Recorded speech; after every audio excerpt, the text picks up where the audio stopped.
As I'm writing this, it's early July. This story took place at the beginning of summer. I usually try to hang around my college town or travel to Europe in the summer as a way to avoid going home, but that wasn't a possibility this time around. I found myself reluctantly returning home at the beginning of the summer. I just had to make it through 1 week, and then I'd be on a plane to Germany. I didn't really feel like seeing any of my old friends, but I wasn't too keen on staying home either.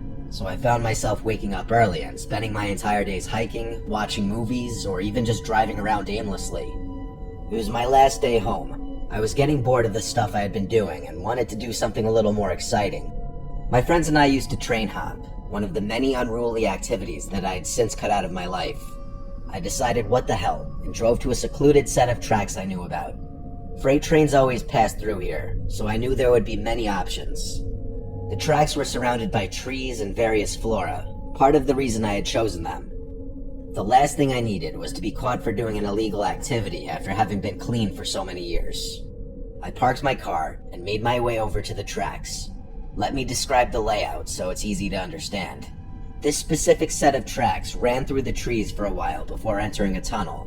There was a very small clearing on the other side of the tunnel and then a massive bridge over the water. My friends and I used to ride the train all the way across the bridge, but since it was just me, I would have no way of getting back to my car unless I felt like walking 10 miles. So I decided that I'd hop on the train and take it through the tunnel, hop off, and get a peaceful walk back to my car. I walked along the tracks and waited for a train to pass. It was probably 2 or 3 in the afternoon. Finally, after about 10 minutes of walking, I started to feel the familiar vibration in the rails.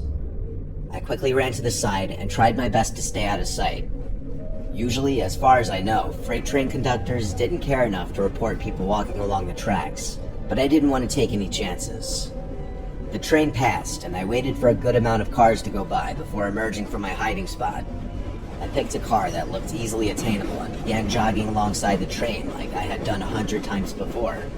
Once I was confident enough, I grabbed hold of the ladder and swung myself up. It was pretty easy. The train wasn't traveling very quickly. As my part of the train was about to enter the tunnel, I saw a strange flash of light from up ahead. I assumed it was a spark from the train or something, but truth be told, I had never seen anything like it before. I hoped there wasn't an errant wire or something dangerous in the tunnel, but it was too late to hop off. The train started picking up speed since the tunnel was perfectly straight, and I closed my eyes as the adrenaline rush started coming on. Just then, I felt a hand reach out from the darkness and literally grab my leg.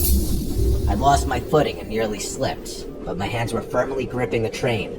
I screamed and kicked, but the train sped by before I could make contact with anything. Before I could even comprehend what just happened, I felt another hand slap against my leg.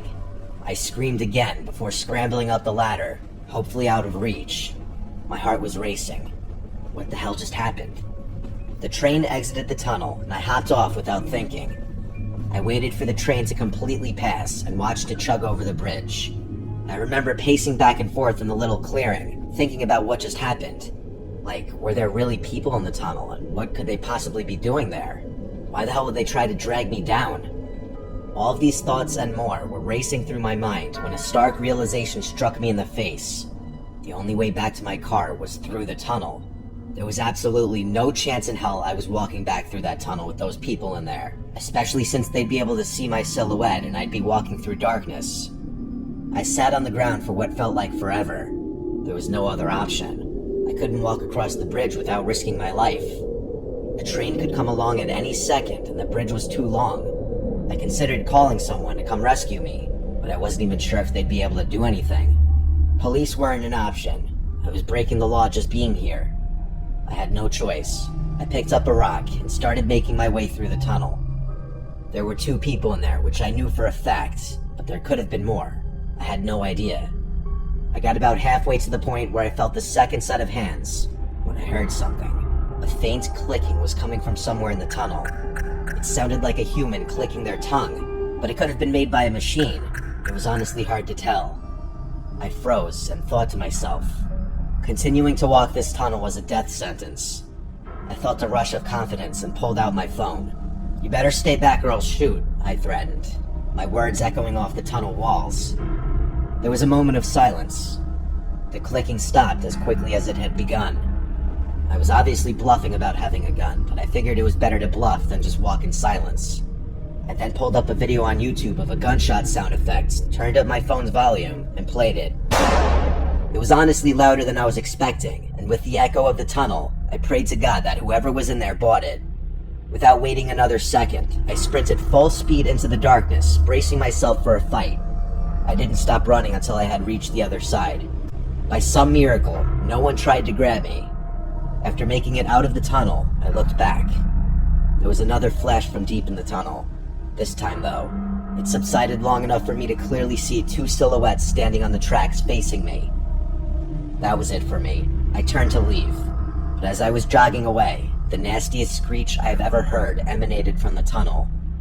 It sounded barbaric, definitely human, but far from normal. I don't plan on ever train hopping again.